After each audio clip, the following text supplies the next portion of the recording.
Pessoal, bom dia, boa tarde, boa noite. Espero que todos vocês estejam muito bem, tá bom? Dia 14, né? Quarta-feira brava, né?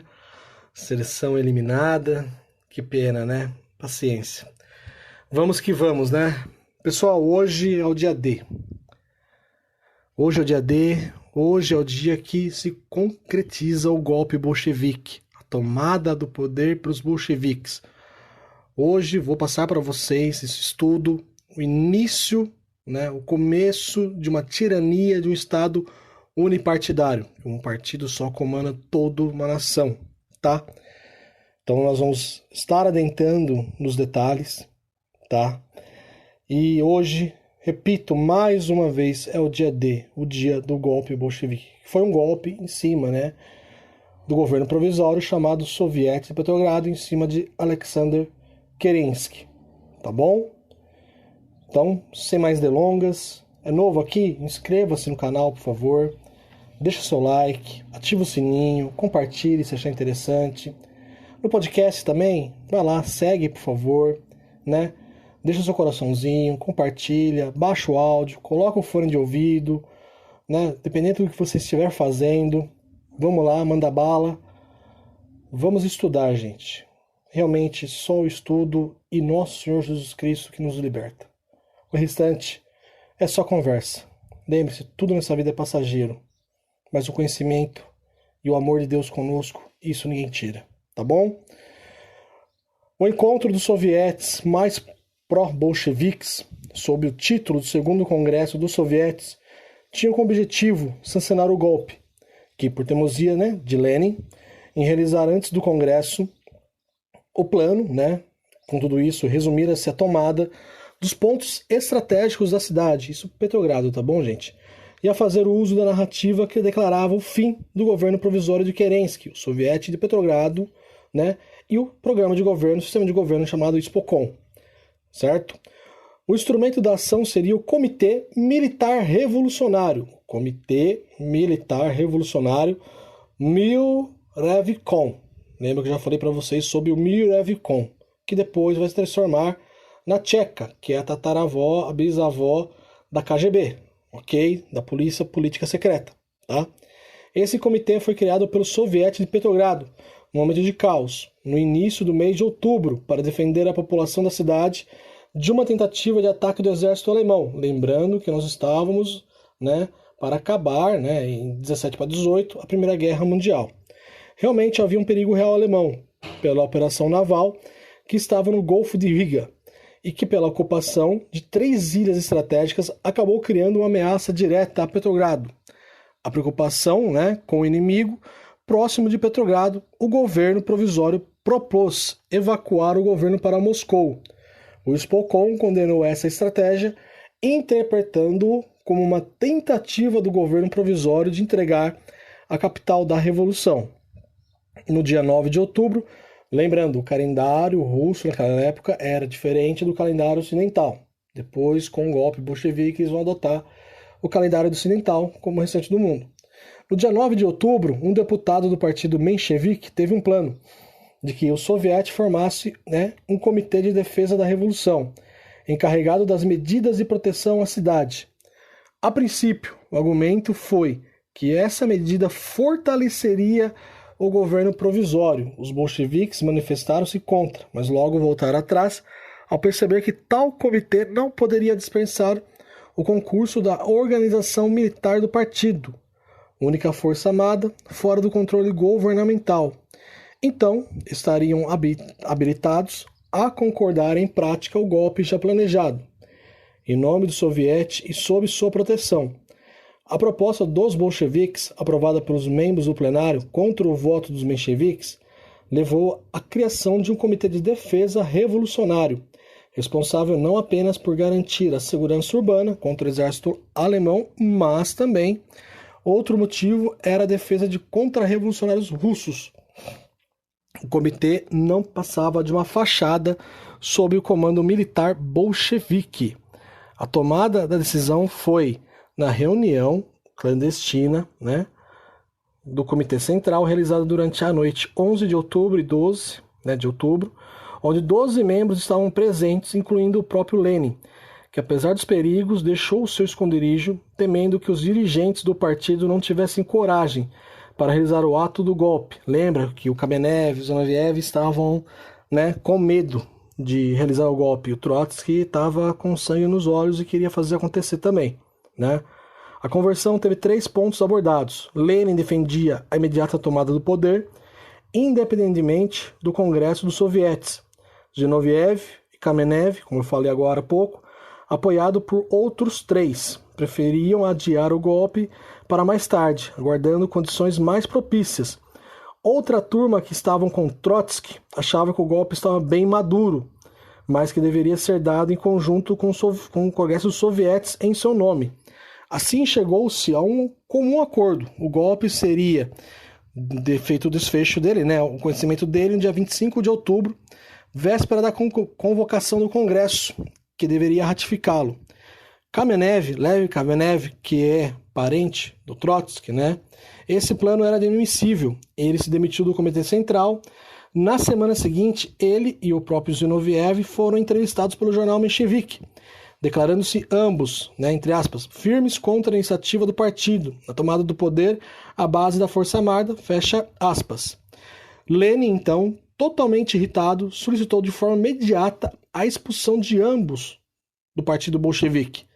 Mas o Comitê Central não atendeu seus pedidos. Mas, prestem atenção, Lenin morreu em 1924. Mas Lenin, até em seu leito de morte, jamais perdoou Kamenev e Zinoviev por sua covardia. Isso que Grigori Zinoviev era assim muito próximo ao Lenin, como vocês estão percebendo nos episódios anteriores. Os planos do Comitê Central consistiam em iniciar o governo, para que esse adotasse medidas retaliatórias, sob dos quais o Comitê Central aparecia como um órgão defensor da revolução e habilitado a deslanchar o golpe contra o governo provisório. Depois, Trotsky e Stalin confirmaram um plano, conforme as próprias palavras do Trotsky, abro aspas. No fundo, nossa estratégia era ofensiva. Preparávamos o ataque ao governo, mas nossa agitação se baseava na presunção de que o inimigo estava pronto a dispensar-se, o Congresso dos Sovietes, sendo, portanto, necessário rechaçá-lo de forma impiedosa, fecha aspas. E Stalin também falou, abrindo aspas, o partido disfarçava suas ações ofensivas por detrás de uma cortina de fumaça defensiva, a fim de torne mais fácil a cooptação dos elementos hesitantes e que se mantinham em dúvida, fecha aspas. Paralisados pela audácia bolchevique, os mencheviques e SR ficaram de camarote, esperando e certos de que uma outra tentativa de golpe e toda a sua movimentação fosse fadada a fracasso. Então Trotsky, durante toda essa ação para a tomada do poder, parecia estar em toda parte. Levou a sério uma verdadeira guerra de nervos, negando num dia tudo o que admitira na véspera. Eles são dualistas, são binários, então não dá para se confiar na palavra deles. Eles usavam muito essa tática, Isto é, os preparativos da ressurreição. Trotsky deixava plateias fascinadas com seu discurso, que alternadamente prometiam e ameaçavam, elogiavam e escarneciam. Aí você vê o partidão chinês, na figura do Xi Jinping. Na mídia ele vai falar aquilo que querem ouvir, mas por detrás ele acaba fazendo outras coisas, Alguns dias antes do golpe, um relatório sobre a correlação de forças na capital indicava que muitos bolcheviques estavam pessimistas. O ponto da coisa, tal como foi em julho, situava-se na guarnição da cidade. Conforme os melhores dados levantados, foi disposto uma força de 240 mil soldados. 240 mil soldados, somente 10 mil apoiavam os bolcheviques, já é bastante gente. Os demais mantinham-se neutros, face ao conflito iminente. Todavia, embora contando com aproximadamente 4% da tropa, não mais, a avaliação favorável ao movimento de assalto do poder iria dar certo, pois os efetivos à disposição do governo eram menores do que os bolcheviques tinham em mãos. Lembrando que tinha parte do exército e policiamento na Grande Guerra Mundial. O início do Mirevicon, reivindicando o controle de tal guarnição em nome do soviete, que ocorreu entre 21 e 22 de outubro, com a participação de 200 comissários, jovens oficiais que tinham participado da última insurreição de julho, certo? Recém-saídos de prisões, partiram para as unidades militares, convocando uma reunião dos comitês de regimento. Trotsky mencionava para essa assembleia as ameaças contra-revolucionárias e incitou a guarnição para apoiar, o soviete e seu comitê militar. Ele acaba fazendo uma proposta a uma reunião, aprova uma resolução, aparentemente sem maiores consequências maléficas, visando a estreitar as relações entre frente à retaguarda. Com base na declaração de Trotsky, se não comprometedora, uma delegação do Mirevicom procurou o quartel-general do Estado-Maior. Seu porta-voz, um tenente bolchevique, manda avisar ao comandante do distrito militar de Petrogrado que daí por diante suas ordens só teriam algum valor caso referendadas pelo órgão soviético. Os demais militares eram ameaçados, caso não agisse à vontade bolchevique de irem para a prisão. Os delegados retornaram ao Smolny, o novo centro de ressurreição bolchevique, uma convocação falsa feita dizendo que a Assembleia aprovou uma resolução que, segundo rejeitava a mando da guarnição, o Estado-Maior vai se transformar em uma arma de contra-revolução e que os soldados não poderiam agir, sim, somente conforme as ordens enviadas do Mirevicom. Essa mentira, uma cortina de fumaça falada por Trotsky e Stalin, de acordo com Podvoisky, comandante da organização militar bolchevique, foi o marco, da participação armada da ressurreição bolchevique de outubro. Aí Alexander Kerensky e os demais governantes mandaram fechar alguns jornais bolcheviques, mas não mandou prender os integrantes da Força Armada Bolchevique. Quer dizer, entre uma tentativa de uma contra-revolução conservadora liberal, eu prefiro prender esses do que prender realmente quem está colocando a corda no meu pescoço, que eram os bolcheviques, porque nós somos irmãos da mesma causa, da causa revolucionária. Integrantes da Força Armada Bolchevique, preferindo resolver a crise através de negociações. Então, a determinação do próprio Kerensky fica em xeque por alguns contemporâneos, Eles afirmam que, primeiro, o ministro realmente queria que os bolcheviques levantassem a cabeça, oferecendo a oportunidade que queria para esmagá-los de uma vez por todas. Mas Kerensky, temendo usar o exército contra os bolcheviques, ele temia que os conservadores aproveitassem da situação e a tomada do poder. O cuidado do exército em reprimir os bolcheviques em julho o teria marcado de forma inapagável. Portanto, as forças leais, incluindo alguns dos 15 mil oficiais residentes na capital em Óssio, permaneceram desmobilizadas. As precauções de segurança eram bem falhas. Não havia tropas de vigilância no quartel-general do Estado-Maior, onde qualquer um entrava livremente, um prato cheio para Trotsky e sua turma.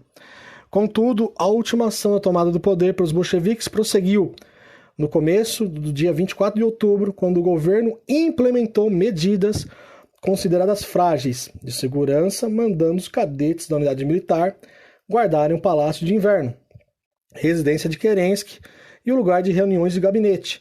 Com alguns militares, também tinha um batalhão da morte feminino, formado por 140 voluntárias, além de alguns cossacos, uma unidade de bicicleta e alguns inválidos de guerra, conhecidos como Cavaleiros de São Jorge, comandados por um oficial que tinha uma perna de pau.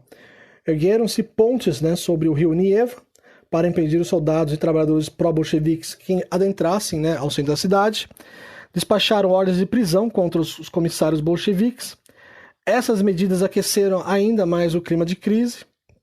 Na parte da tarde, as repartições encerraram seus expedientes, as ruas ficaram desertas, as pessoas, percebendo o clima, ficaram em suas casas com medo do levante.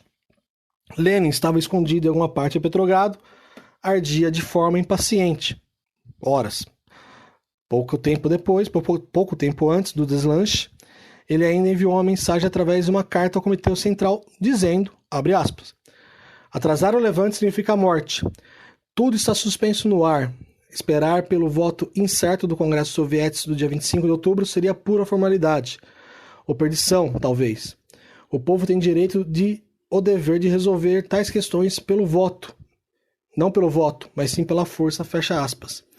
Nada nas declarações de Lenin nesses dias decisivos deixava transparecer sua confiança nas massas, pois, para o próprio Lenin, a revolução do proletariado não podia prescindir da força física, ela era exigida.